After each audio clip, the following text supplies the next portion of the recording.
esse volume tem que ser adaptado. Então está aqui, ventilar entre 3 e 6 ml por quilograma de peso. Mas o que me diz se eu vou usar 6, 5, 4 ou 3? Como é que eu vou delimitar isso? Então vejamos. Observe essa tomografia. Essa é a tomografia de um paciente ventilando 4 ml por quilo com uma PIP de 5. Nessas condições, mais da metade do pulmão está colapsado.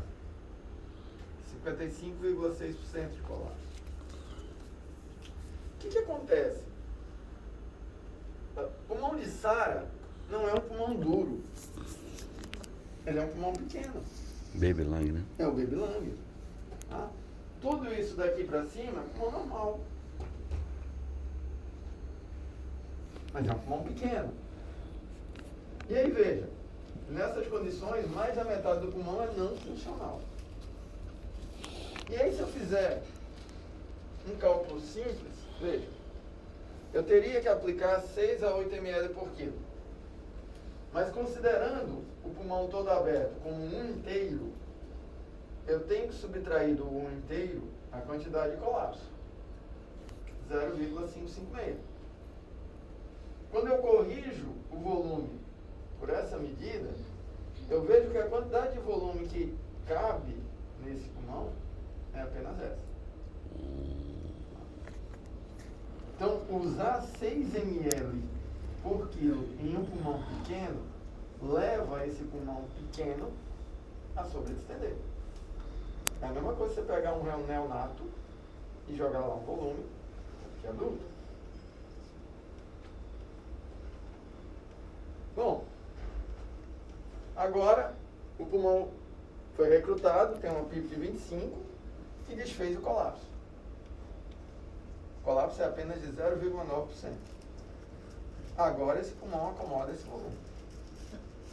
Então, quando a gente faz um cálculo de peso ideal, a gente está considerando o pulmão normal, sexo e altura. Mas esse cara não tem um pulmão normal, ele tem um baby lung. Então nem sempre 6 ml vai se acomodar esse pulmão.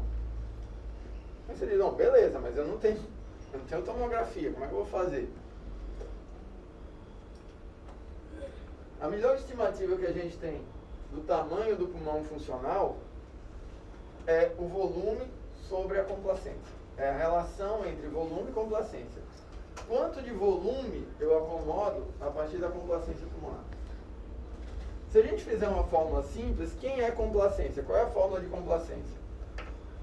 Complacência é volume sobre platô menos, que é driving pressure. Então, complacência é volume sobre driving pressure, certo? É. Quando eu jogo esse valor aqui, eu tenho volume sobre driving pressure. Matematicamente, eu vou cortar volume com volume, e o que sobra é o quê? Driving pressure. Então, qual é a melhor estimativa do tamanho do pulmão funcional? Driving pressure. O que isso quer dizer? Qual é o seu limite de segurança da driving? Você está aplicando 6, mas tua driving está 17. O que é que você tem que fazer? Baixar para 5. Tua driving está de 16. O que é que você vai fazer?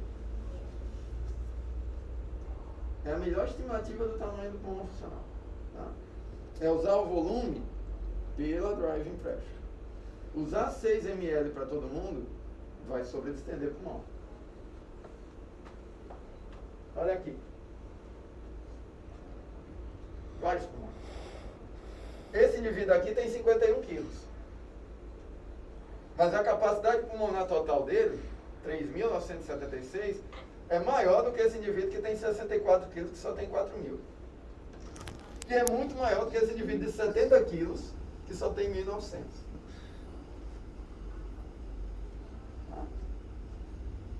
Então, independente do peso ideal, o tamanho do pulmão funcional é totalmente diferente por causa das áreas de colapso.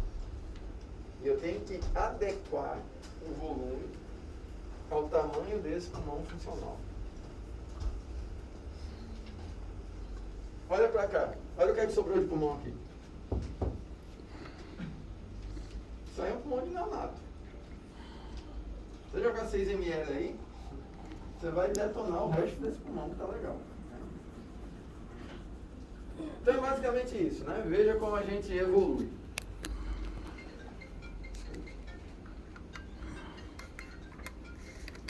É o sangue. Então o que acontece?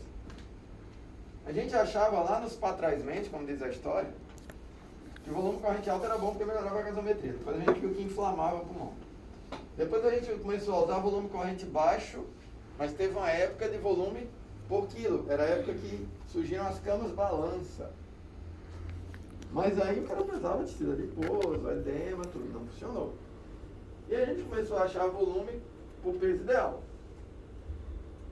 E agora a gente viu que na SARA, você pode até fazer o primeiro ajuste pelo peso ideal, mas depois você vai ter que adaptar pelo tamanho do pulmão funcional. Que é o que a gente chama de size in the lung, ou mensurar o tamanho do pulmão, medir o tamanho do pulmão. Não é basicamente isso, é ajustar o volume pela drive.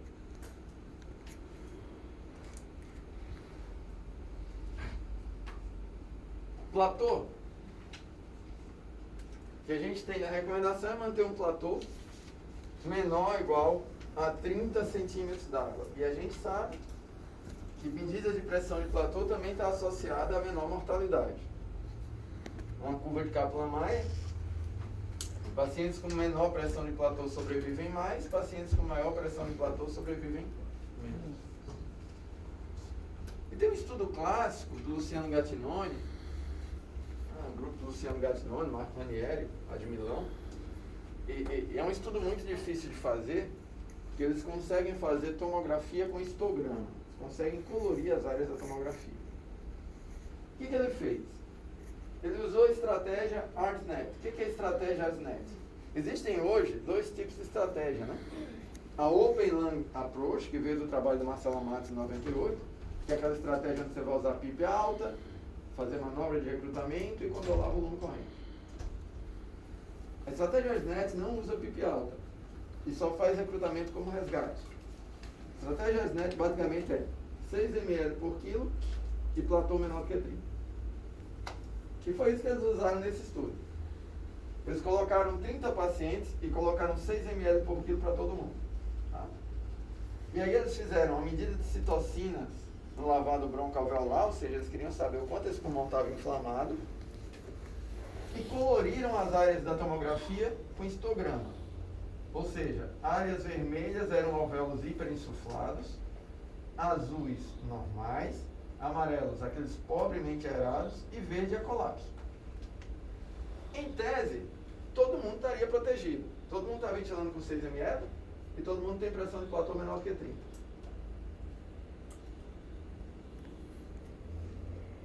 Olha para aí.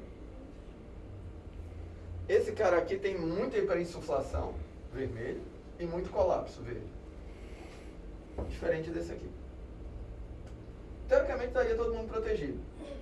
E aí ele começou a chamar de um grupo menos protegido e um grupo mais protegido.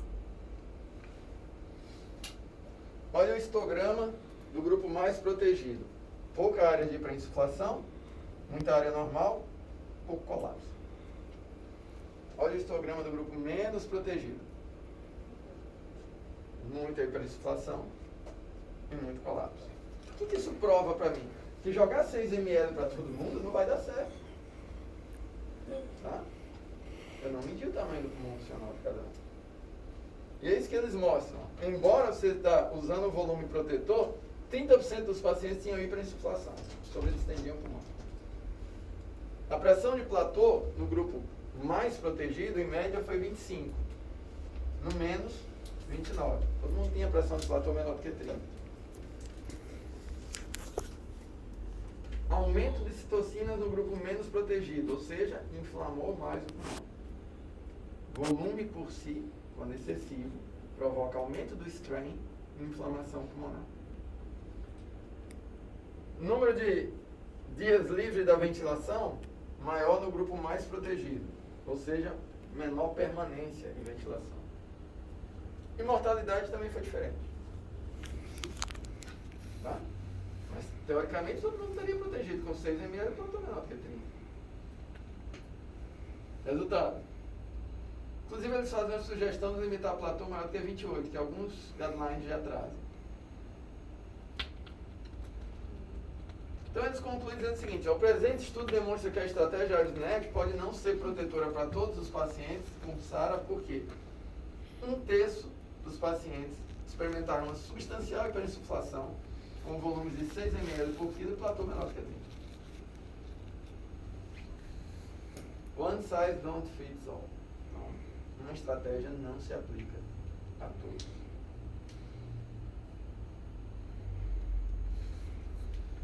E uma coisa nesse estudo, que quando você vai ver, talvez seja o diferencial, é que as drivings foram diferentes. O grupo menos protegido tinha driving pressure mais alta. Então talvez a chave esteja realmente na driving pressure. E é isso que o Marcelo Amato diz aí, nesse estudo publicado no New England em 2015. Driving a gente já viu que é platô menos PIP, onde ele fez uma análise retrospectiva de mais de 3 mil casos. E ele faz uma análise estatística muito elegante. Aqui eu tenho quintis de driving pressure ajustados pela PIP. Então o que ele fez? Ele ajusta pela PIP, mantém a PIP igual. E progressivamente sobe o platô. Ou seja, ele aumenta a driving pressure. Essa é uma curva de risco ajustado de mortalidade. Abaixo diminui o risco, acima aumenta o risco. Então perceba que à medida que a driving vai aumentando, o risco de morte aumenta. Mesmo com pressão de platô menor do que 30, se a driving está maior do que 15, o risco de morte aumenta. Agora ele ajustou os quintis por pressão de platô. Veja que a pressão de platô está sempre abaixo de 30. Mas quando a driving é alta, o risco de mortalidade também é alto. À medida que a driving vai diminuindo, o risco de morte vai diminuindo. Numa terceira simulação, ele ajustou os quintis pela própria driving pressure. Ou seja, ele foi aumentando o PIP e platô, até acima de 30 de platô, mas manteve sempre a mesma driving. Resultado? Sem diferença na mortalidade. E é isso que ele conclui. O principal marcador, o principal fator relacionado ao aumento de mortalidade é o estresse dinâmico representado pela driving pressure. E é justamente isso aqui, ó. PIP e platô são o que a gente chama de estresse tônico. Por exemplo, platô é uma condição tônica, de pausa. Se eu pegar uma célula, distender, uma célula pulmonar, distender e permanecer distendida, essa célula se adapta a isso. Mas se eu fizer isso aqui, eu não dou tempo à célula se adaptar a esse estresse. E aí eu começo a inflamar essa célula. E é isso que é driving pressure. Tanto a PIP isoladamente quanto o platô são estresse tônico. A driving é estresse cíclico. E esse estresse cíclico termina lesando o pulmão. Vai e volta. Eu não dou tempo para o pulmão se adaptar a essas variações. E o resultado é a inflamação. Tá? E é isso que o John Maureen, num dos seus estudos, onde ele fala da driving power, ele diz que as pressões estáticas nos extremos do ciclo, PIP e platô, elas não gastam energia e não podem causar lesão. Tá? Somente a transição entre elas faz isso. Quem é a transição entre elas? É a driving. Okay?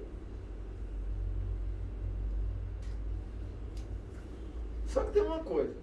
A gente tem que ter cuidado, porque a driving pressure de vias aéreas, que a gente faz PIP e platô, ela não é capaz de ver alterações de parede torácica. Então perceba aqui o seguinte. Esse é um indivíduo, esse é um estudo feito com aumento da pressão intraabdominal. Tem lá a síndrome compartimental, enfim, obeso, e a pressão intraabdominal vai aumentando. mesmo sem nenhuma mudança do volume e sem nenhuma mudança na complacência pulmonar, quando a pressão intraabdominal aumenta, a pressão de platô aumenta e a driving pressure também aumenta. Certo? E aí, você está usando uma driving pressure alta, não às custas de uma pior complacência do pulmão, mas de uma pior complacência de parede torácica. E é por isso que a gente admite que em pacientes obesos ou pacientes com hipertensão intraabdominal, a gente pode ser mais permissivo com o valor de driving pressure. Pelosi, em um de seus estudos, recomenda usar até 17 de driving pressure, quando você tem principalmente obesos mórbidos. Porque parte dessa pressão de distensão, ela não está levantando o pulmão, ela está levantando a parede torácica pesada ou o abdômen comprimido desse pulmão.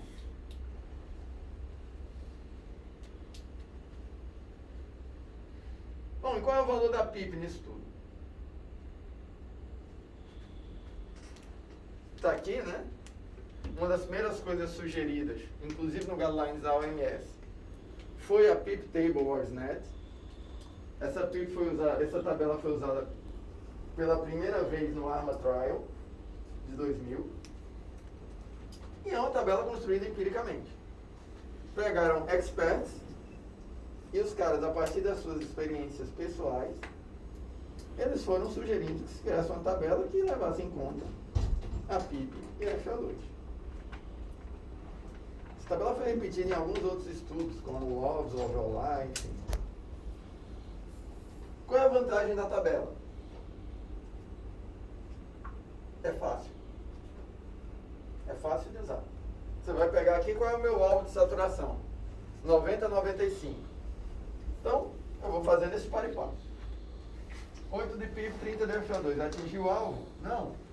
Aumenta a PIP, aumenta a FO2. Atingiu o alvo? Não. Eu vou fazer esse par e par isso aqui. O problema é que eu estou focando somente na oxigenação. Se eu não estou olhando para a mecânica, eu posso ter melhora da oxigenação às custas de sobredistensão pulmonar, provocando risco de lesão. Especificamente na Covid, onde eles têm uma hipoxemia profunda, se a gente for usar, boa parte dos nossos pacientes precisaram de 80% de FO2. Eu vou usar uma PIP de 18 nesse momento. E não é isso que a gente tem visto na Covid. Eu nunca usei em paciente Covid uma PIP maior que 14. Normalmente ela oscila entre 8 e 12.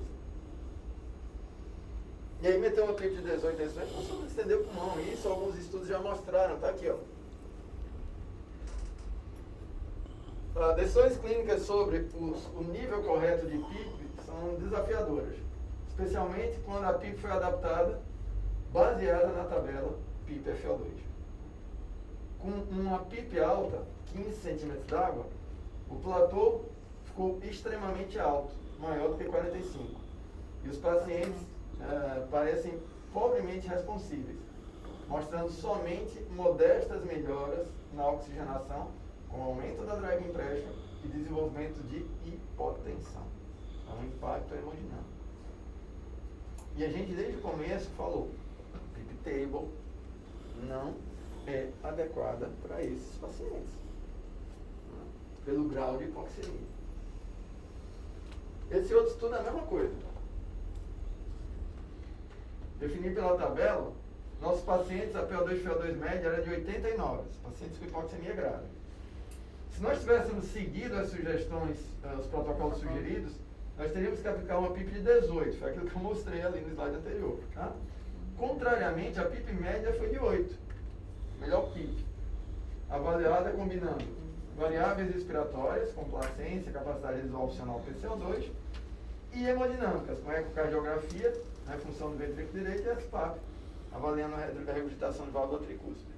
Então veja, se você usar a tabela, você vai jogar para 18. E aí vai embora o ventrículo direito, vai embora o pulmão, enfim. Então, o efeito da PIP, ela depende basicamente do efeito hemodinâmico, mecânico e de troca. Não dá para olhar somente para a oxigenação. Tá? Eu tenho ouvido muito isso, ó. Professor, a gente titula a PIP fica em 8. Mas aí o pessoal diz, não, 8 passar é baixo, bota 12. Exato, para que titulou? Né? Bota logo em 12. Então se você titula da 8, você bota em 12, não adiantou ter titulado. Só quando dá 5, os médicos não aceitam. Hã? Quando dá 5, os médicos não aceitam. Não adianta, né, minha gente? Não adianta. Bom, então quer dizer, parece que na maioria dos pacientes SARS-CoV nós temos que abandonar o protocolo médico. PIP alta, baixo volume, né? E eles sugerem a ultrassonografia point-of-care, né? A ecocardiografia point-of-care, fundamental na beira-leito, principalmente para avaliar a função do VD.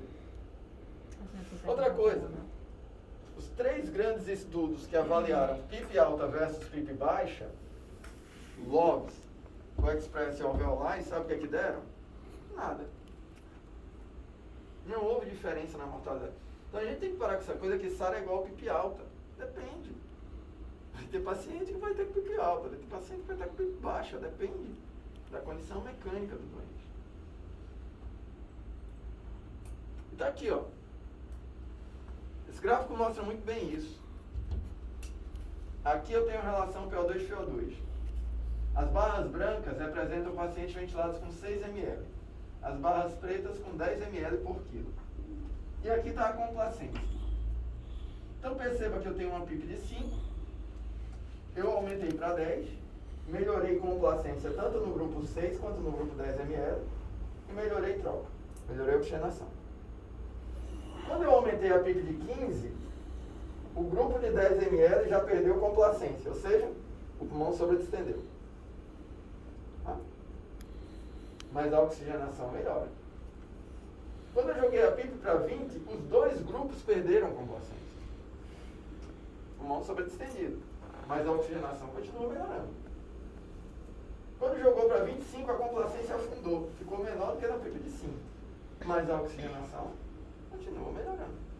Se eu olho só para a oxigenação, eu não estou vendo o que está acontecendo na mecânica pulmonar.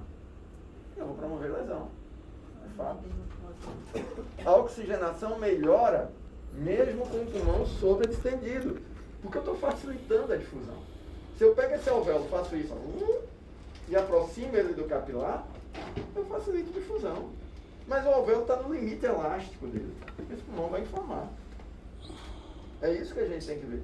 As pessoas têm que parar de olhar para a oxigenação. Os doentes não morrem de hipoxemia. Mas é muito difícil que as pessoas entendam isso.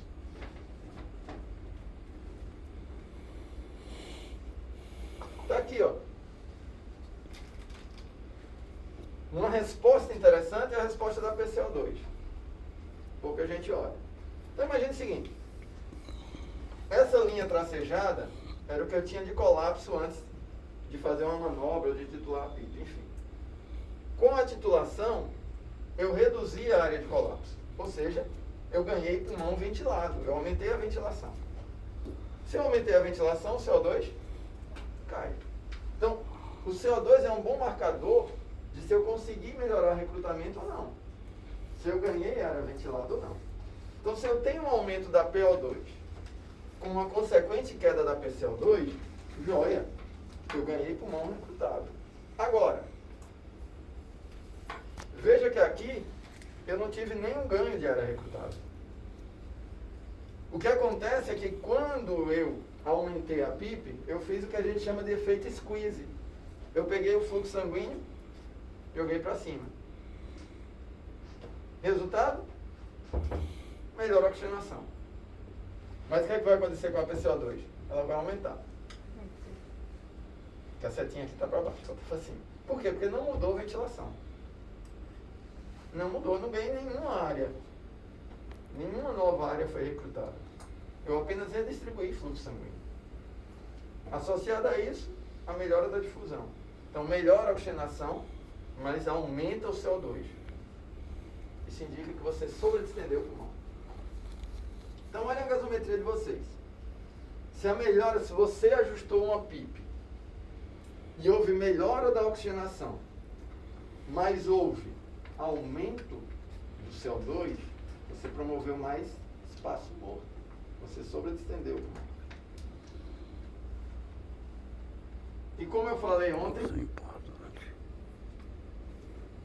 se você não tem capnografia, A razão ventilatória é um bom índice para você ajustar ou avaliar antes e depois. Mostrei ontem quem é a razão ventilatória. É ventilação minuto, frequência vezes volume corrente, vezes PCO2. Dividido pelo peso ideal, vezes 100, vezes 37,5. E aí, olha que interessante. Esse estudo do Morri, também no grupo canadense, ele é muito legal. Feito com tomografia de impedância elétrica. PIP de 5 e PIP de 15. Que é outra forma de avaliar a recrutabilidade. Pega a PIP de 5, calcula suas variáveis, driving, CO2, platô, avaliação hemodinâmica, avaliação de oxigenação. Joga a PIP para 15. Deixa aí pelo menos 5 a 10 minutos. Depois você faz a mesma avaliação. Se quando você aumentou a PIP, a drive aumentou, o platô aumentou, o CO2 aumentou, a gente é não recrutável. Foi isso que eles viram aqui. Ó. Volume corrente o mesmo. Só que o que aconteceu? Quando eles aumentaram a PIP de 5 para 15, a pressão de platô subiu de 16 para 28. Mas ainda protetora. 28 é um platô protetor, abaixo de 30. A driving subiu de 10 para 12, mas abaixo de 15. Mas olha o que aconteceu aqui. O doente perdeu complacência de 47 para 43. A oxigenação melhorou. PO2 subiu de 99 para 116. Mas olha o que aconteceu com o CO2. Subiu. Olha a razão ventilatória, correspondente ao espaço morto. Subiu. Tá? O que isso me diz? Que quando eu aumentei a PIP, o pulmão entendeu? E de novo é a história da foto versus o filme. Se eu pegar somente isso aqui, eu vou dizer que está show. Drive menor do que 15, platô menor do que 30, melhora da oxigenação. Então eu vou dizer, bom, o cara tem PIP de 15. Mas é o antes e o depois que me importa. O que aconteceu antes e o que aconteceu depois. Então, cuidado, a gente tem que fazer essa análise comparativa. Não é só olhar a foto, eu tenho que olhar o filme. Esse doente é não recrutável. Mas a oxigenação melhora. De novo, é isso. Não dá para olhar somente para a oxigenação. Veja aqui, ó. Volume constante. PIP de 0, zip. Driving de 20. Certo? Quando eu aumentei a PIP, eu ganhei complacência. Então, minha driving caiu para 15. Quando eu aumentei para 10, a driving foi a mesma, os mesmos 15. Mas o platô aumentou. Quando eu joguei para 15, o driving foi os mesmos 15, mas o platô estava aqui acima de 30. Essa é uma pergunta constante das pessoas quando titulam a PIP pela driving. Professor, eu tenho 3 PIPs com o mesmo valor de driving. Qual eu coloco? A maior ou a menor? A menor. Por que a menor? Porque você vai ter a menor pressão de platô. E está provado que a menor pressão de platô também não tem mortalidade. Tá? Então eu vou usar a menor PIP com a mesma driving. Agora, com a PIP de 20, a driving foi para 25. O que aconteceu com o pulmão? Sobredistendeu. Certo?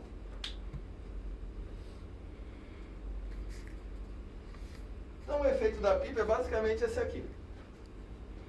Vejam aqui um doente ventilado com 6 ml por quilo, com uma PIP de 10 e com um platô de 23. Então, ele tem aqui uma driving de 13. E aí eu decidi subir a PIP para 15. O que aconteceu? Como esse pulmão era não recrutável, ao subir a PIP para 15, piorou a complacência e o pulmão sobredistendeu. O platô foi lá para cima. Então eu tenho um platô de 35. A driving, que era de 13, passou a ser de 20. Então há mais risco do que benefício em aumentar a PIP nesse doente. Já esse outro doente aqui, quando eu aumentei a PIP para 15, ele ganhou complacência. E aí, o platô foi para 25 e a driving caiu de 13 para 10. Então, nesse caso, ele tem um benefício em aumentar a PIB. É um doente recrutado. É uma avaliação individual. Não dá pra gente sair subindo PIB de todo mundo. Hoje no Brasil se faz isso, né? Eita, a oxigenação caiu. Não, peraí. PIB no ventilador. Não dá. Alguns pacientes vão sobredescender e piorar, embora a oxigenação possa melhorar.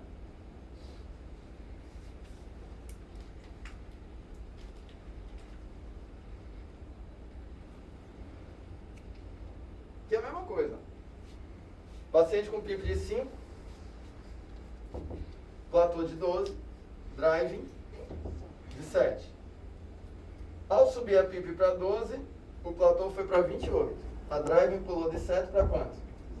Então o que é que aconteceu? Sobredescendência. Isso é diferente desse aqui. Mesma coisa, driving de 7. Ao subir a PIB para 12, o platô vai para 17, a driving cai para... O que aconteceu? Recrutamento. Então essa análise que a gente tem que fazer. Uma dúvida. Se a driving intravenous está menor do que 10, não seria o mesmo risco de mortalidade se ela tivesse maior do que 15? Não, driving quanto menor, melhor. Então, Porque a drive ela reflete o estresse cíclico. Se eu tenho um drive pequeno, esse pulmão está estressando pouco. Tá? A drive corresponde a estresse pulmonar. Quanto melhor, melhor. Ok? Agora, você não vai, por exemplo...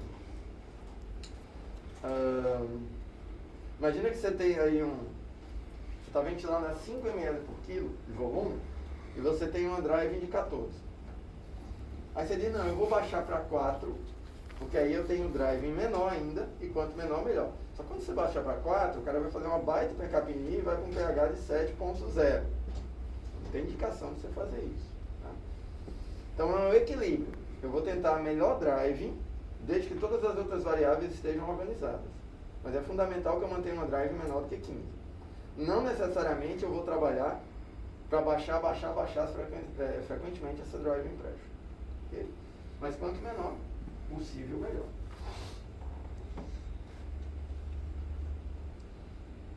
Bom, esse é um algoritmo que a gente fez, né? Para dar uma sequência em pacientes com Covid-19. Foi adaptado de um algoritmo do Massachusetts General Hospital. E basicamente é o seguinte. PO2 e FiO2 menor do que 150, com FiO2 maior do que 60, eu não tenho usado esse critério de FiO2. Se eu já otimizei PIP, e se tenho um FiO2 otimizada para saturação alvo, e o doente permanece com relação menor do que 150, ele é pronado.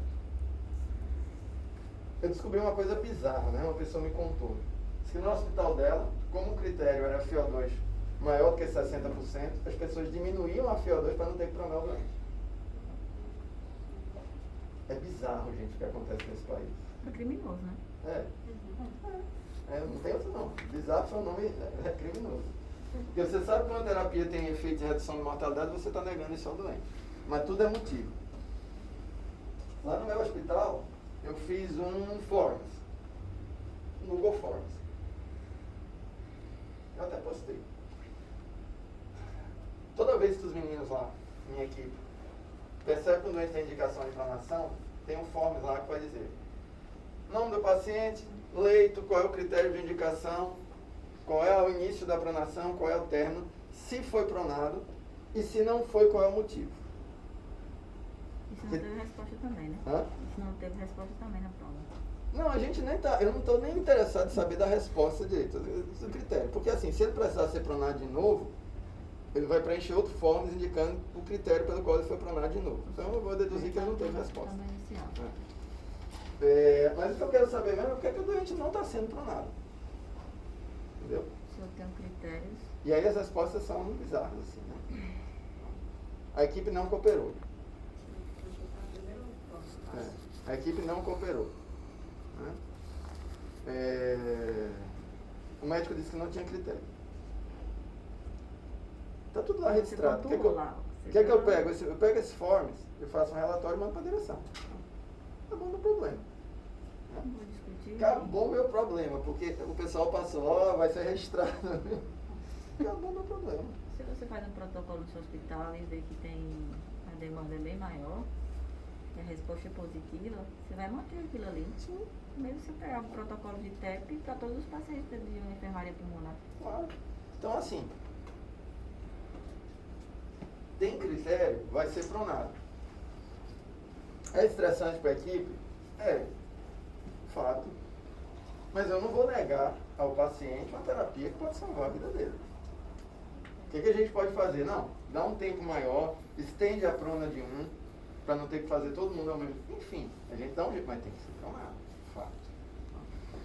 Esse Forbes ajudou muito, porque aí todo mundo está ligado agora que não pode mais encontrar desculpa. Que vai para o relatório. Beleza.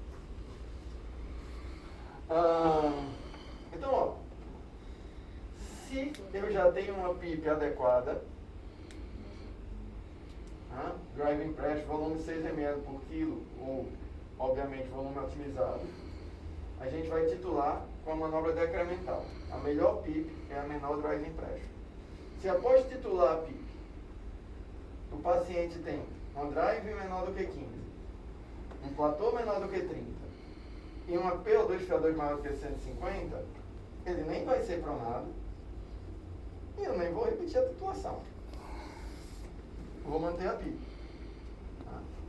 Eu só vou voltar a repetir essa titulação se algum desses fatores aqui descompensar. A driving subiu para cima de 15, o platô foi para cima de 30, o doente baixou a relação de novo. Mas se eu não vou fazer isso, deixa quieto. Hã? Não entendi. Inicial, a gente inicia com 18. Agora sim, em quanto tempo mais ou menos repete a titulação? É isso que eu estou dizendo, não tem tempo. Não tem. Não tem. Se o doente está tudo ok, não vou repetir Você a pega pelo titulação. menos essas 3 variantes aí e correlaciona. Hã? Você pega pelo menos essas 3 variações e correlaciona. Se alguma delas não dá. Então, se não tem nada, se o doente tem drive menor do que 15, platô menor do que 30, relação PF menor do que 150, eu vou titular de novo. Pra quê? Estressar o pulmão de novo, subir e depois descer, não tem sentido. Eu vou titular quando eu tenho alterações desses itens. Tá? Então, é isso aqui, não volte a titular por pelo menos 24 horas. A menos que eu tenha alguma disfunção desses itens ali, alguma descompensação. Se eu titulei e não melhorou, aí eu vou pronar. E aí é fundamental, eu tenho que manter a prona por pelo menos 16 horas. Tá? Se eu pronei e a relação foi acima de 150, não mexe na PIP. Se lá ao final, já chegando perto das 16 horas, a relação não sobe até 150, eu tenho indicação de titular PIP pronado. E eu posso estender até 24 horas.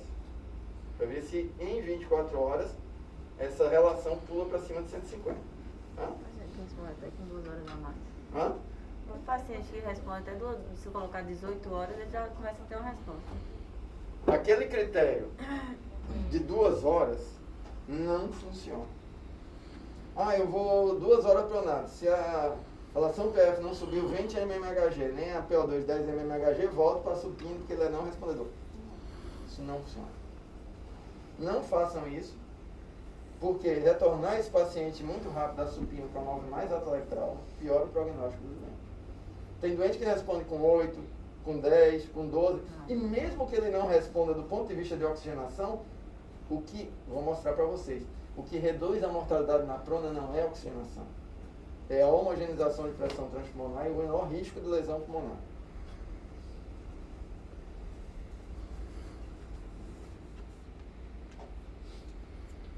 Esse aqui é um estudo computacional, mostrando exatamente a mesma coisa, né, do estudo do Marcelo Amato, mostrando que a driving pressure, quando aumenta o strain dinâmico, quando diminui o strain dinâmico.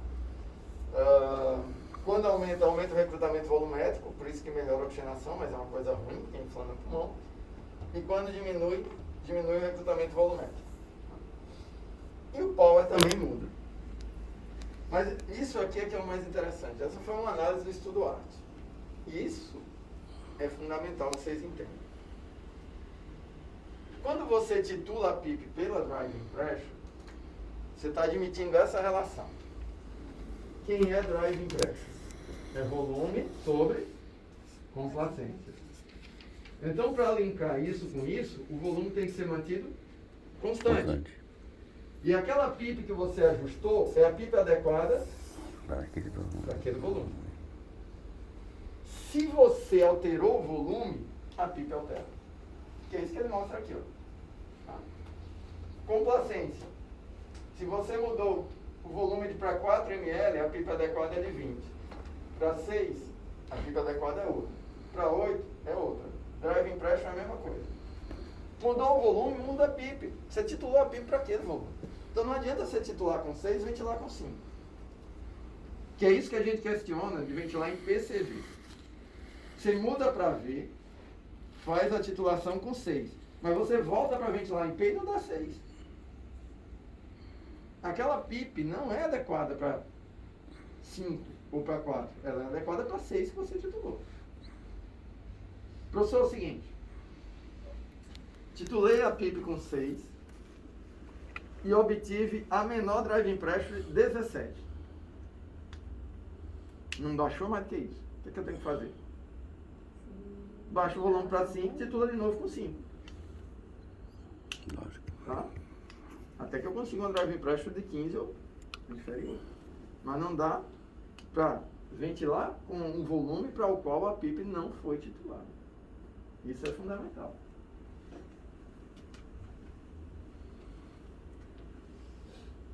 Esse foi o protocolo que a gente sugeriu o ano passado, no event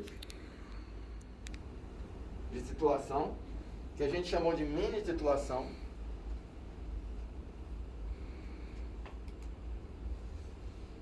Então o que a gente faz? A gente faz uma homogeneização inicial, uma PIB de 10, né? O delta de 15, mantém sempre o delta de 15, durante 1 minuto. Depois a gente sobe a PIB para 15 durante 1 minuto, e depois a gente sobe a PIB para 20 durante 1 minuto.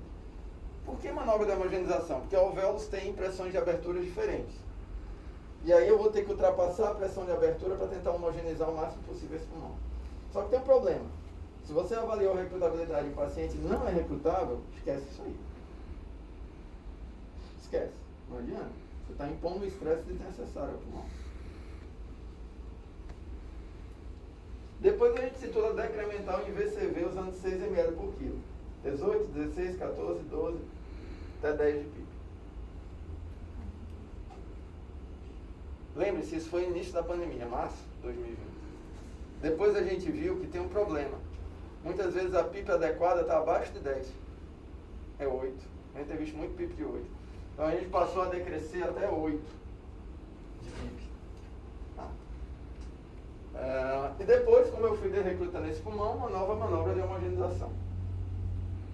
Isso nós sugerimos no ano passado, vai fazer 1 ano. E assim, graças a Deus, difundiu.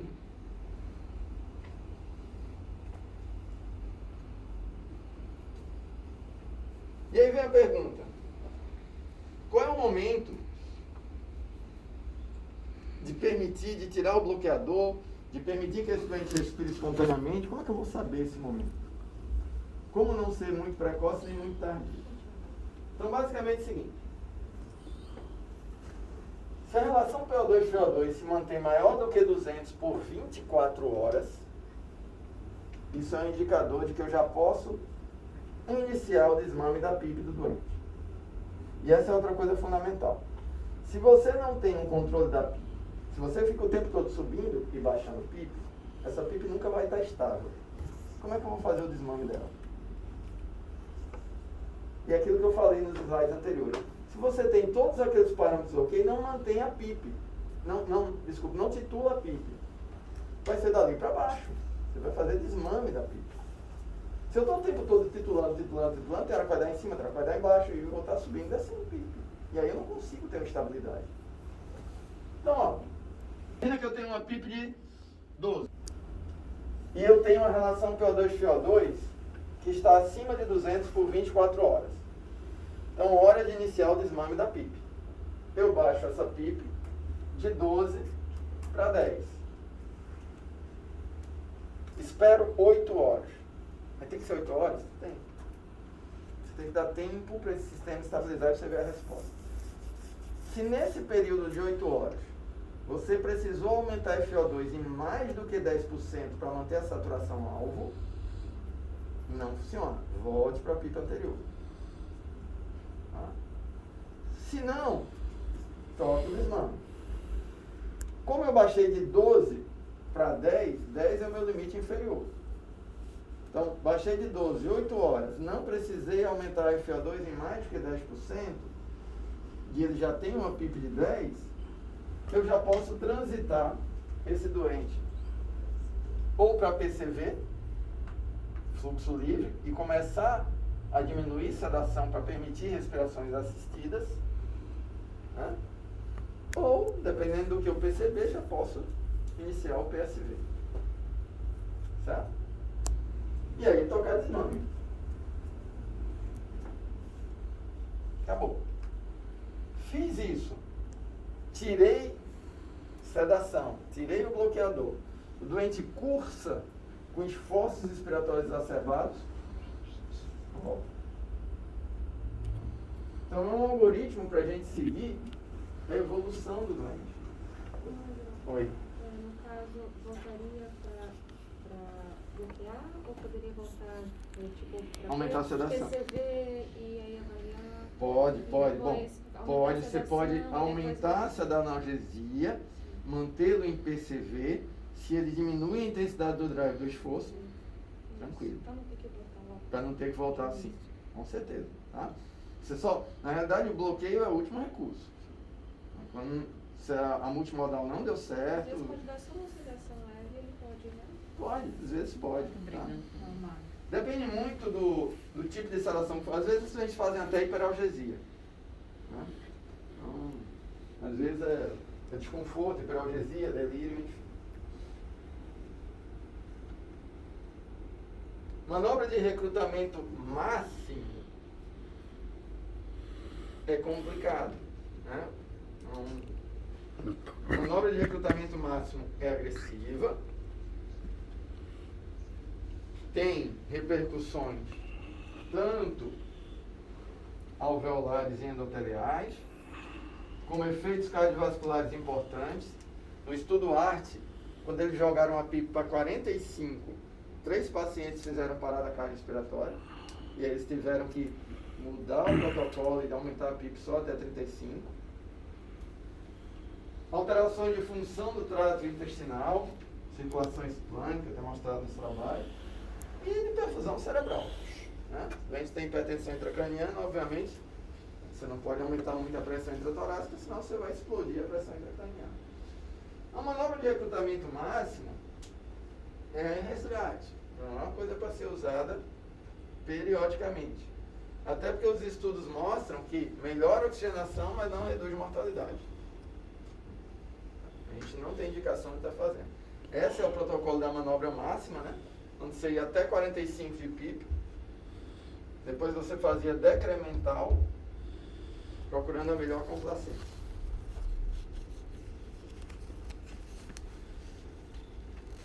Eu vivi um tempo em que era assim. É SARA recruta. SARA recruta. A gente recrutava todo mundo. E o estudo ART mostrou isso pra gente. Recrutar quem não é recrutável aumenta a mortalidade. Os doentes morrem mais.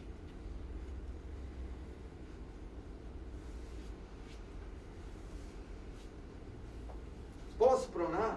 Aí sim, deve. Eu tenho evidência para prona que eu não tenho para manobra de recrutamento. Pronar quem?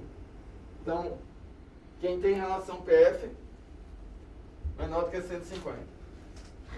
Por quanto tempo? Pelo menos 16 horas. Tá? Quando é que eu devo parar de pronar? quando você supinou o doente e ele permanece com a relação PF acima de 150. O critério Proserva usava uma PIP de 10. Na prática, se ele permaneceu com PF acima de 150, com a PIP que ele está, eu não prono de novo. E aí eu vou fazer o desmame da PIP. Tá? Quais são os efeitos da prona? Por que a prona é tão boa? Primeiro, Só rapidinho, quando você supina, você espera o quanto para começar a... 4 horas. Não, para fazer uma avaliação de pronação de novo. Não, eu ia perguntar sobre a redução da PIP mesmo. Aí eu só começo a reduzir a PIP quando ele mantém a relação PF acima de 200 por 24 horas. Certo? Até lá, eu mantenho PIP. Bom, primeiro efeito é o efeito mecânico, né? Quando eu estou em supino, coração e mediastino desabam sobre a região posterior, a região dorsal do pulmão. É o efeito que a gente chama de pressão superimposta. Isso leva a colapso da região dependente e chama, basicamente isso. Quando eu prono doente, o coração cai sobre o externo, o deslocamento do abdômen é anterior. Então eu libero toda a minha maior área de troca, que é a região dorsal do pulmão. Isso melhora a oxigenação, diminui chante. Então tá aqui. Veja, em supino, áreas não aeradas. Tá? E aqui eu tenho áreas normais e aqui áreas sobredistendidas. Então veja que o que a prona faz é uma homogeneização. Ela aumenta as áreas aeradas, às custas da redução da sobredistensão e da redução do colapso. Eu tenho um pulmão mais homogêneo, basicamente isso. E por que esse pulmão se torna mais homogêneo? E aí vamos para aquele conceito de pressão transpulmonar que a gente aprendeu ontem. Quanto maior o espaço pleural, mais negativa é a pressão pleural, ou menor é a pressão pleural. Não é isso? Então, quando eu expando esse tórax em supino, a expansão é anterior. Com isso, o espaço pleural aqui é maior. Sabendo que pressão transpulmonar é a pressão responsável por expandir e por distender esse pulmão, para uma mesma pressão de vias aéreas, se a pressão pleural é menor, eu tenho pressão transpulmonar maior. Concorda? Então perceba que eu vou ter alvéolos sobredistendidos aqui, porque a pressão transpulmonar é maior aqui, na área não dependente. Mas lá embaixo a pleura está comprimida. E a pressão transpulmonar é menor. O que vai acontecer com o alvéolo? Colapso. Quando eu prono o paciente, eu inibi a incursão anterior do tórax. E a região dorsal é pouco complacente por causa da coluna vertebral. Então a tendência desse tórax é expandir lateralmente. E aí, quando ele expande lateralmente, a pressão pleural homogeniza. Ao homogeneizar a pressão pleural, homogeniza a pressão transpulmonar. E os alvéolos se abrem mais homogeneamente. Consequentemente, eu tenho menos risco de lesão pulmonar induzida pela ventilação mecânica. Porque aqui, obviamente, se eu aumentar a PIP, eu posso não abrir esse alvéolo, mas eu sobredistendo mais esse. Eu tenho mais risco de lesão no pulmão heterogêneo, não no pulmão homogêneo. Outro fator é que o pulmão é cônico. 60% da massa pulmonar está na região dorsal. Então, quando eu libero essa massa, eu tenho maior área de troca. Eu tirei o edema daqui, joguei para cá, onde o pulmão tem área menor. E por fim, a gente usa a teoria do shape matching, da correspondência das formas. Então imagine o seguinte, o pulmão é um cone. Fora da caixa torácica, o efeito da gravidade, imagina que eu tenho um cone aqui, eu vou espremer. Como ele não tem limite, ele corre para o lado aqui e ele consegue manter uma pressão adequada. Veja que eu não tenho tanta diferença aqui entre prona e supino. Mas dentro da caixa torácica, o que acontece? Como eu tenho limitação, na hora que a pressão superimposta age, esse pulmão não tem como expandir para os lados. Ele está limitado. Qual é a consequência? Colapso. E aí, na inspiração, como eu falei, como eu distendo o tórax anterior, eu vou ter maior pressão transpulmonar aqui e menor pressão transpulmonar aqui. Sobre distendidos, colapsados. Vejam aqui, ó. E é interessante que isso acontece também em indivíduos normais. E é por isso que a história da prona acordada, né? Eu tenho, isso aqui é uma tomografia, relação gás-tecido, indica a área aerada. Eu tenho mais áreas aeradas na região ventral e menos aeradas na região dorsal. Tanto para indivíduos normais, quanto para pacientes com SARA. Só que o de SARA tem menos região aerada. Quando eu prono, o que acontece? Veja como isso fica mais homogêneo. Então essa é a grande vantagem da prona. É homogeneização de pressão pleural e de pressão transpulmonar. Que é isso aqui. Colapsados nas dorsais, sobredistendidos nas ventrais. Quando eu prono, eu consigo homogeneizar esse pulmão. E a gente vê isso na tomografia de impedância elétrica. Isso aqui é parte de ventilação. E aqui quando a gente pega a solução salina hipertônica, que faz no acesso central, no acesso periférico, essa solução funciona como um contraste, para a gente ver na tomografia de impedância a perfusão. Tá? Então eu consigo fazer a perfusão também. Quando eu faço matching, veja como há em supino uma desproporcionalidade entre ventilação e perfusão. Veja como isso fica mais homogêneo em prona. Visualmente dá para perceber isso.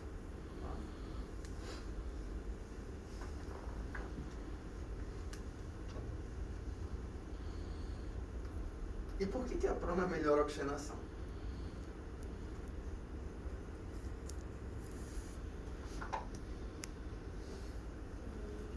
Vocês estudaram por um livro de fisiologia chamado, de um autor chamado John B. West? Fisiologia de West, né? A gente finalmente descobriu que o velho estava errado. West diz assim: o fluxo sanguíneo pulmonar é gravitacionalmente favorável. Ou seja, se eu estiver em pé, a maior perfusão é da base pulmonar. Se eu deitar em supino, dorsal. E, teoricamente, se eu vier para ventral, o sangue vem para frente. Não é. O fluxo sanguíneo entre dorsal e ventral não varia com a posição. Quando eu prono doente, o fluxo sanguíneo permanece maior na região dorsal. Está aqui, ó. CT de perfusão. A gente percebe que aqui, em supino, eu tenho colapso e tenho muito sangue, essas áreas claras. Ou seja, eu tenho shunt, sangue passando por áreas colapsadas. Quando eu prono doente, eu desloquei o colapso para a região ventral. E eu liberei toda a região dorsal. Só que o fluxo sanguíneo permanece maior aqui. Ele não desce. E aí eu tenho o melhor dos mundos. Abrir os alvéolos e ter sangue passando por esses alvéolos. Diminuir chance. Basicamente isso. E é isso que melhora a oxigenação. E a gente vê isso aqui nessa sequência no estudo do Beraldo, que é bem interessante. Veja o seguinte. Com PIP de 25, aqui numa titulação decrescente, eu tinha 6% de colapso e 8% de colapso. Veja que o colapso é semelhante. Shunt de 7%, shunt de 5%. PO2 456, 495. Mas vamos para o extremo, 9 de PIP. Veja que mesmo assim, com a PIP mais baixa, o colapso não mudou. 57, 58. Ou seja, eu peguei o colapso de cima e joguei para baixo. Mas o que aconteceu? Como eu liberei a maior área de troca, eu tenho um shunt aqui em supino de 28% versus um shunt de 12%.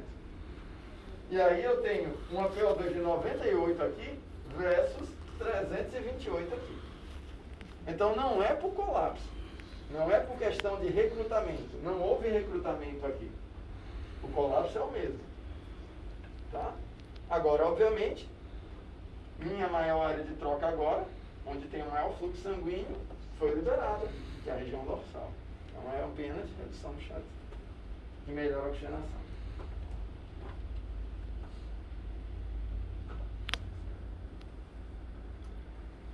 E a gente vê isso aqui, ó. Shunt pulmonar em supino, na tomografia de impedância elétrica. Shunt pulmonar em prona. Na tomografia computadorizada foi a mesma coisa. Agora colapso. Não mudou. Não tive efeito de recrutamento. Mas melhorei a oxigenação.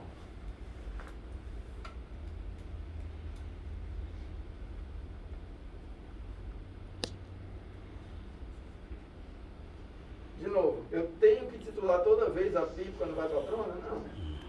Só se você não conseguir atingir a relação PF 150. Porque não muda, na realidade a PIP não muda muito entre supino e prona. E é isso que mostra esse estudo. Então eles fizeram aqui o seguinte. Um estudo experimental e eles simularam hipertensão intraabdominal nos ratinhos. Com um peso sobre o abdômen. E eles fizeram, em azul, o grupo supino com baixa pressão intraabdominal. Em vermelho, o grupo supino com alta pressão intraabdominal.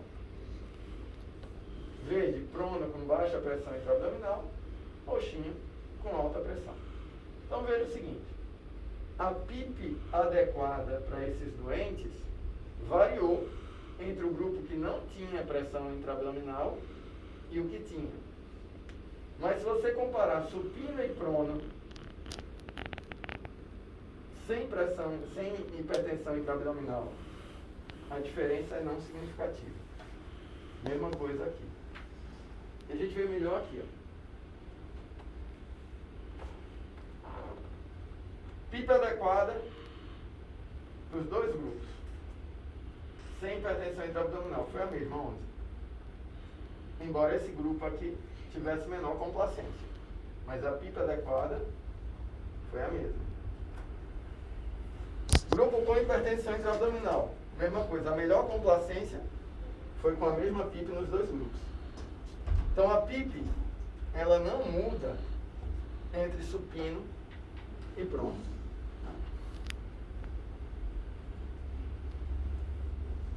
Então tá aí. Critérios para interrupção da posição prona. Esses são os critérios. Manter por pelo menos 4 horas aí uma relação PF maior que 150. Então você supinou o doente. 4 horas depois, a relação PF está acima de 150, você não tem que pronar de novo. Critério de interromper. Aí é aquela história do não respondedor. As pessoas estão errando a questão da não respondedor. Estão considerando assim, eu já tive relatos de dizer assim, pastor, a gente pronou a primeira vez, aí melhorou a relação PF. Quando eu volto para supino, piora. Aí pronamos de novo, melhora. Quando eu volto para supino, a gente não vai pronar mais não, porque toda vez que a gente volta para supino, piora. Isso é assim. Eu cheguei a pronar paciente 11, 12 vezes, até estabilizar a relação PF. Então isso não é não ser respondedor. Eu preciso esperar passar a fase aguda da hipoxemia. A prona está aí para a gente ganhar tempo e permitir atravessar a fase aguda da hipoxemia, homogeneizando o pulmão e promovendo menos lesão associada à ventilação. Outro critério, professor, a gente não prona mais porque a gente pronou e a relação PF não foi acima de 150. Isso também não é critério de não resposta. Critério de não resposta é quando você prona e a PF diminui mais que 20 mHg durante 2 sessões consecutivas. Então você pronou, antes de pronar, relação PF 110. Você pronou, caiu para 80 de relação, mais do que 20. Volta. Daqui a pouco você vai tentar de novo, dá um intervalo de 4 horas. Aconteceu a mesma coisa? Bom, isso aí realmente não responde. Mas o fato de não aumentar a relação PF não quer dizer que o paciente é não respondedor. Tá? Não tem esse critério. Ou, quando o doente faz alguma complicação séria durante a sessão.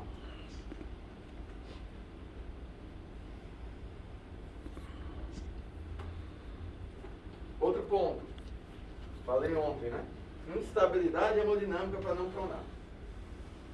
Quando você prona o doente, ao homogeneizar a pressão transpulmonar, você diminui a resistência vascular pulmonar.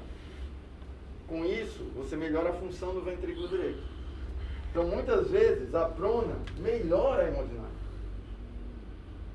Se o doente tem PAM maior do que 65, prone o doente. Ah, mas está com droga vasoativa. Prone o doente.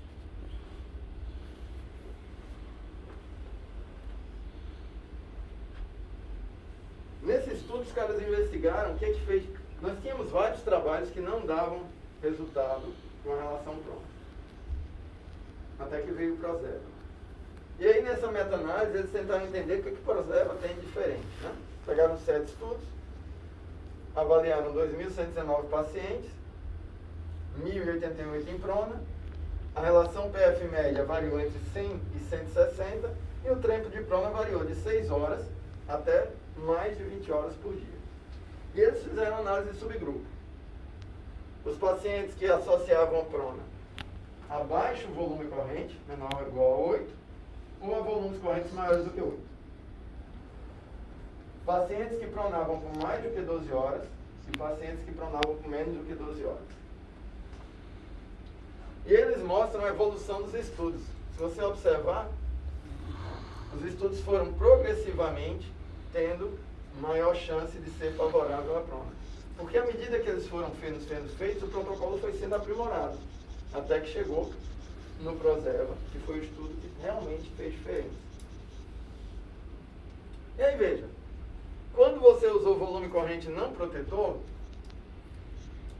foi não significativo.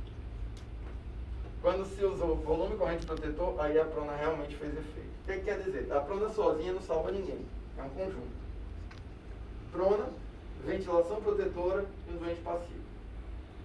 Essas 3 coisas.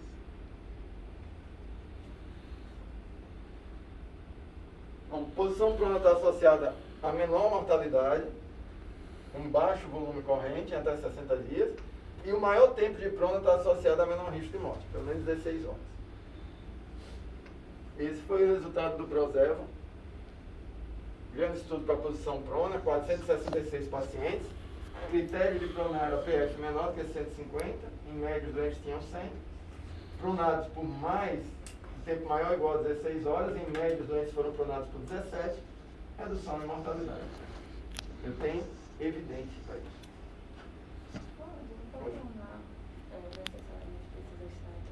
Não. Não precisa. Ele precisa estar passivo. Né?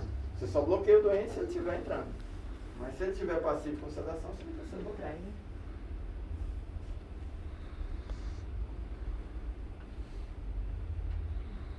Essa foi uma análise que eu fiz junto com o grupo Ivente, a gente mandou para a publicação, dos dados do Prozeva, baseados na avaliação da Driving Pressure ao longo dos dias. Ainda não foi publicado, mas eu quero que vocês olhem o gráfico e vocês entendam por que os doentes do Prozeva em prona morreram menos. Dá para perceber? Tem nada a ver com oxigenação.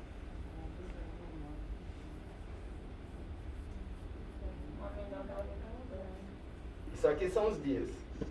Início, dia 3, dia 5 e dia 7.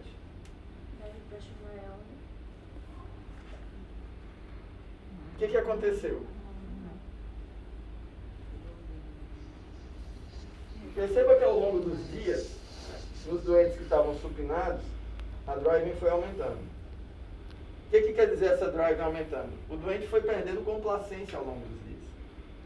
O doente foi piorando a complacência e a driving se indica que o pulmão foi ficando cada vez pior. Provavelmente porque esse pulmão foi sendo progressivamente lesado pela ventilação mecânica. Os doentes pronados, veja que a driving pressure praticamente não variou. Ela permaneceu sempre abaixo de 15. E ao longo dos dias ela estava estável. O que a gente tira disso? A prona provavelmente protegeu esse pulmão da lesão pulmonar induzida, manteve complacência do doente e manteve esse doente sempre com a driving protegida. Os doentes morreram menos. Isso não tem a ver com a oxigenação. Isso tem a ver com mecânica. E esse é o grande efeito da prona. E é por isso que a gente não prona o doente somente para melhorar a oxigenação. A gente prona para evitar que o ventilador lese mais ainda esse pulmão.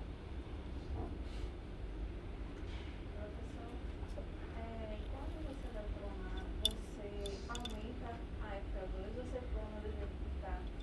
Não. Só se houver necessidade, se o doente está saturado na camanola, mas não é rotina aumentar a FO2.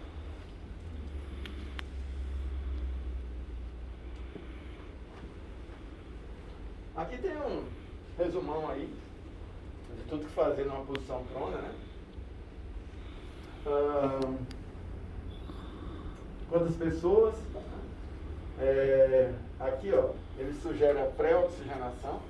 A gente não usa esse de rotina, agora isso aqui sim. Estômago vazio. A gente para a dieta 1 hora antes, só abre 1 hora depois.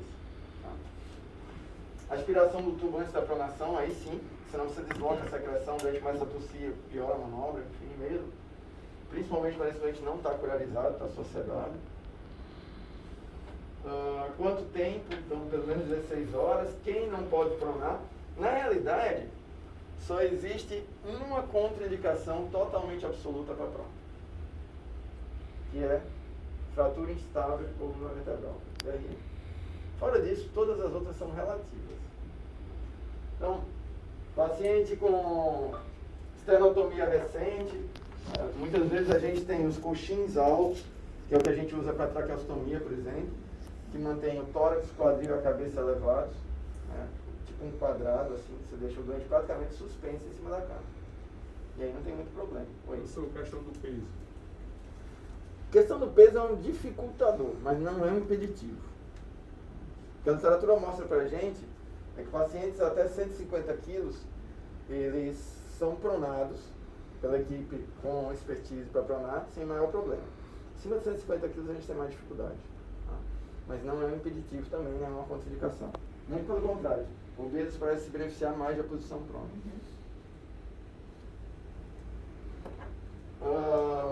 Pacientes com hemofise maciça, pique elevada, que aí tem um problema do cara que tem SARA e TCE. Esse é um problema. Ou aqueles pacientes com maior risco de fazer parada cardiorrespiratória. Se bem que o protocolo da American Heart diz que você pode fazer tanto a ressuscitação RCP quanto a própria desfibrilação do doente em prona. Você não precisa supinar o doente.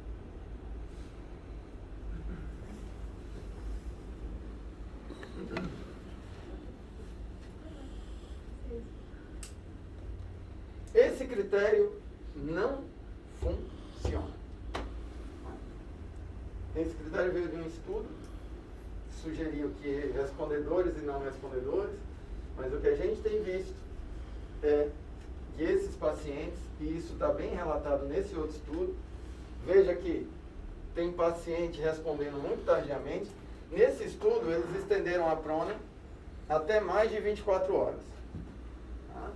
Foram 103 pacientes, o tempo médio da sessão foi 21 horas e meia, mas teve sessão de 41 horas e meia aqui. O que acontece? 91% dos pacientes responderam. Agora, responderam com tempo além das 2 horas. É o que eu falei, das 16, 18. É, exato.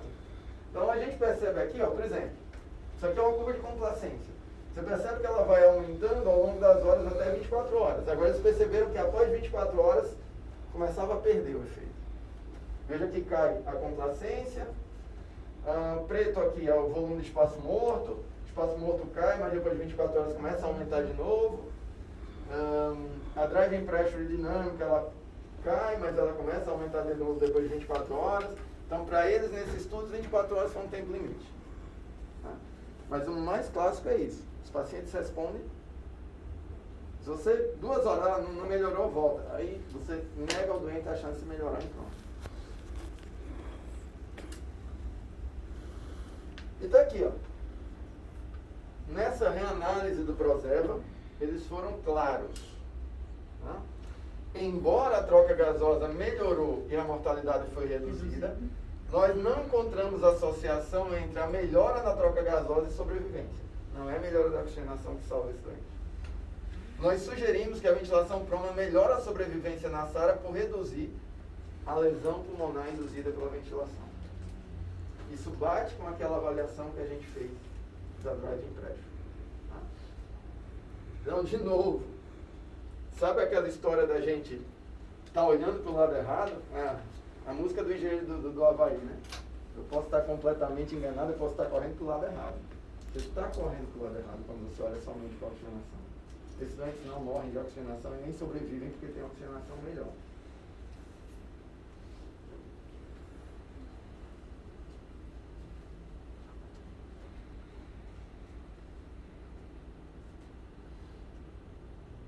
E o que parece representar melhor a resposta ao prona, como eu falei, é a PaCO2. Então, se você teve melhora da oxigenação sem queda da PaCO2, você somente redistribuiu o shunt ou sobreestendeu o pulmão. Se você teve aumento da PF com queda de PCO2, aí você teve efeito de recrutamento. A PCO2 diz melhor isso do que a oxigenação. Gatinone já colocava isso aqui, ó. Tá? Sobreviventes, queda na PaCO2. Não sobreviventes, aumento da PaCO2. Mortalidade, 35%, 52%, com um risco relativo de 1,48. Tá? Então, a resposta da oxigenação não associou-se à redução de mortalidade. Mais uma vez. Tá? A gente vai bater sempre nisso. Não é a oxigenação que mata o doente ou o melhor do doente.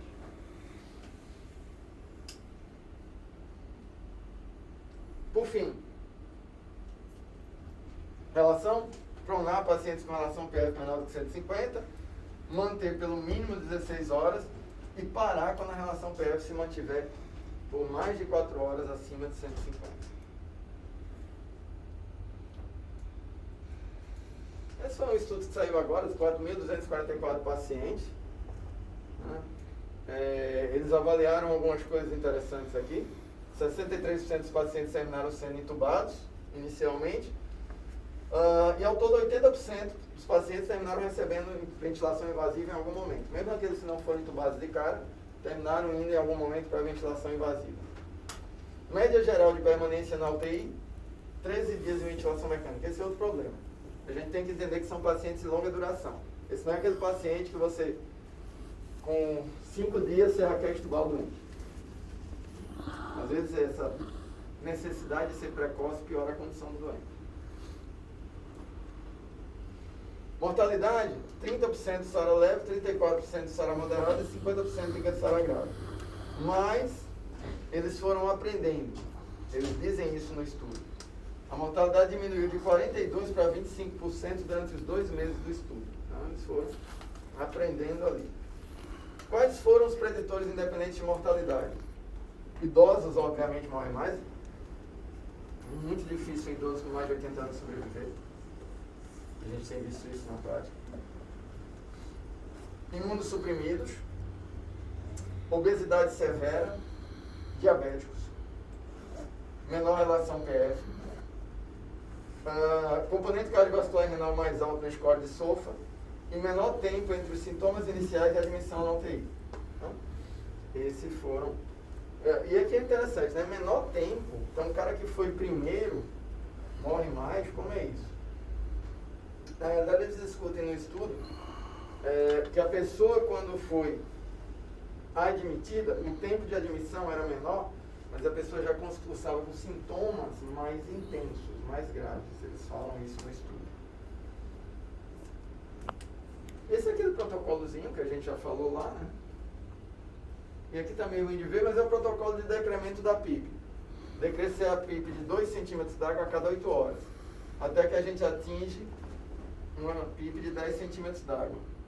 Se eu precisei de uma FO2 maior do que 10% para manter algo, retorno para a PIP anterior. Chegou numa PIP de 10 com FO2 menor do que 60%, mudo para P ou para PCV ou para PSV. Então esse é o ponto. Certo? Isso bate um pouco com esse estudo do grupo do Pelosi lá, da Chiara Roba, onde eles fazem essa avaliação. Então, critérios para extubação. Eles jogam aqui um PO2 FO2 maior do que 200, com FO2 menor ou igual a 40. No nosso protocolo, a gente é um pouco mais permissivo. A gente usa FO2 de 60. Abaixo de 60, a gente já começa a fazer desmame de PIP. Né? Outra coisa, a gente sugere PIP de 10, aqui eles usam PIP de 8. Ventilação, pH maior que 7,35. A gente não está olhando muito para pH. pH acima de 7,20.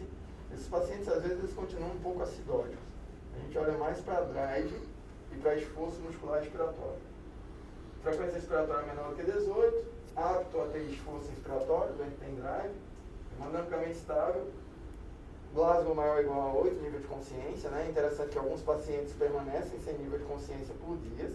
A gente tem visto isso nesses pacientes, não sei se é o que vocês estão vendo. Tem pacientes que você tira a sedação e ele não desperta.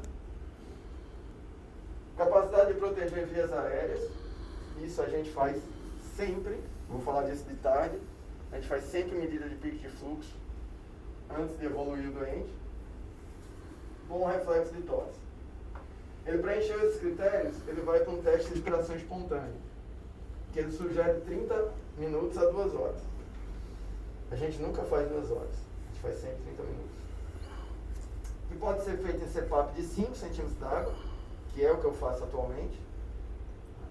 Ou ele sugere PSV maior ou igual a 6 e PIP menor ou igual a 6 e PIP menor ou igual a 6 por 2 horas. Não uso 2 horas.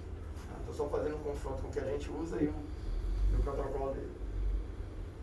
E aí ele usa uma coisa que foi feita em um estudo publicado em 2017, mas que é uma roubada. O que ele faz aqui? Ele aumenta, ele fez 2 horas, o doente passou. Aí ele aumenta a PS para 10, aumenta a PIP para 6 a 8 e joga o doente para passar mais 2 horas lá para depois estubar o doente. Na minha prática, o doente puxa o tubo. Teve um trabalho publicado em 2017 que os pacientes, depois que passaram por um TRE, eles voltaram para a ventilação mecânica para repousar. E aí, quando eles fazem a análise do estudo, os doentes que fizeram isso tiveram menos falência de extubação. Quando você vai ler o estudo, a primeira coisa que chama a atenção é que a maioria dos pacientes que faliram na extubação, faliram, como eram doentes neurológicos, faliram porque não protegiam via aérea. Isso não tem nada a ver com o fato do doente ter voltado para a ventilação. Outra coisa, eles justificam que o doente, por causa disso, repousou. E aí melhorou. Mas não tem nenhum marcador de trabalho muscular nem de fadiga muscular no estudo. Então foi uma hipótese levantada. Tá? E o terceiro problema é que alguns pacientes do grupo que repousou, na realidade não repousaram. Eles não conseguiram voltar para a ventilação mecânica, foram estudados com sucesso, mas entraram na estatística do repouso. Então tem várias roubadas nisso. Não dá para usar esse estudo como referência para nada. E olha, imagina, o doente fez 2 horas de TRE, passou 2 horas, tá ok. Aí, em vez de estubar o doente, eu vou voltar, aumentar a PS, aumentar a PIP, passar o cara mais 2 horas para depois pensar em estubar o doente. O doente puxa o tubo, na maioria das vezes. Então, não vejo sentido nisso aqui. E aí ele justifica usar a VNI preventiva, tá? Que é uma boa para alguns pacientes, principalmente os obesos. A gente tem feito isso. Quando o doente é obeso, a gente estuba e já evolui para VNI preventivo. Tá? Mas nos outros não. A gente não tem feito isso sistematicamente. Esse foi um protocolo nosso também do evento para desmame, está disponível na nossa página. Então a gente coloca aqui, por exemplo, o pico de fluxo, que é uma coisa que eu vou mostrar de tarde, que a gente usa para avaliar a capacidade de proteger vias aéreas, quantidade de secreções e frequência de aspirações. A nossa maior preocupação é com capacidade de proteger vias aéreas desse doente. FiO2 maior que 200, com FiO2 menor que 60, como eu falei. Esse critério de hemoglobina aqui, ele é interessante. Se você inicia o desmame, você dosa a hemoglobina, 30 minutos depois, a hemoglobina aumentou 6%, é sinal de que o sangue está hemoconcentrado, o doente fez edema. Tá? Isso vale mais para quando você tem um doente cardiopata associado. Você transita para o doente fazer um teste de respiração espontânea, o doente começa a fazer algum grau de edema pulmonar, e essa variação, esse delta de hemoglobina é um marcador de hemoconcentração que está associado ao edema. E o BNP também, mas isso aqui é muito difícil que as pessoas façam na prática clínica. principalmente aqui no Brasil. Basicamente isso. Ok? Bom, o que a gente vai fazer à tarde? Quando a gente voltar, a gente vai simular a ventilação de 2 pacientes com SARA. A gente vai fazer uma simulação, uma prática aqui para vocês ventilarem 2 pacientes com SARA e a gente vai ajustar os parâmetros e discutir esses parâmetros. Depois a gente vai falar de DPLC, asma e desmaio, tá bom? 1h30 a gente volta.